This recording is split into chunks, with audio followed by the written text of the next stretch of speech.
So in that same statement as those are the tropes that dehumanize Jewish people, the same buck breaking. What's that? I don't really know what that means, to be perfectly honest. The slave masters would bring the buck, the one that gets out of line. So all the other slaves would see lash after lash, show them the power to set an example.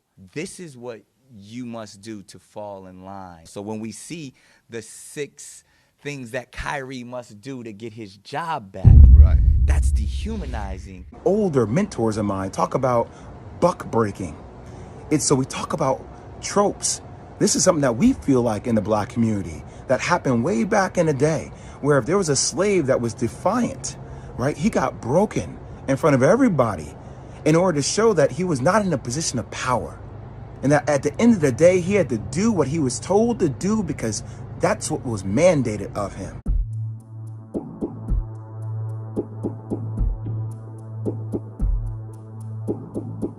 Buck-breaking was mainly utilized in the Caribbean. It was used against enslaved men who were seen as defiant.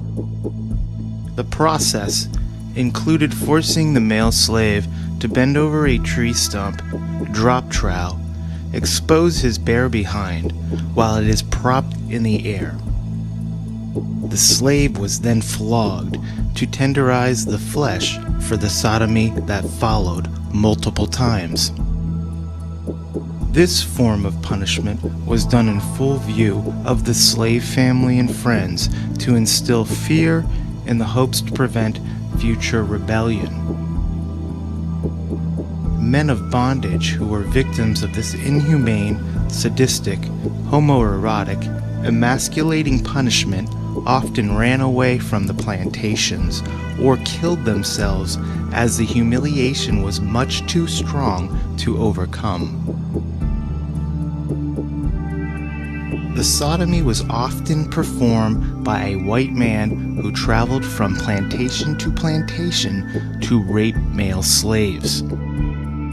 Sex farms allowed multiple slave owners to gang rape male slaves as punishment for any supposed wrongdoing.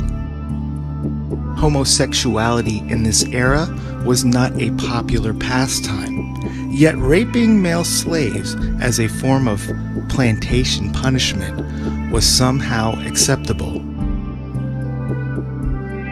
Buck breaking is typically left out of the history books due to its taboo nature of male-on-male rape. Society has ignored any testimony to male-on-male rape until only recently.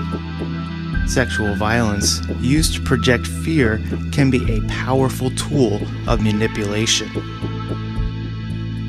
Weaponizing sexuality can debilitate one's core self-esteem and disable their sense of community.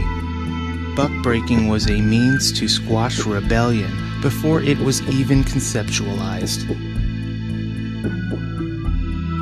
Families of the enslaved bucks were forced to bear witness to the sodomy, ensuring there was no will to be defiant or rebellious. Sexual mutilation, including castration, were other forms of punishment for those with stronger will. These acts solidified the mental dominance white men needed to tame their bucks into obedient, working slaves. Emasculating male slaves physically was the final step to subdue the defiant buck.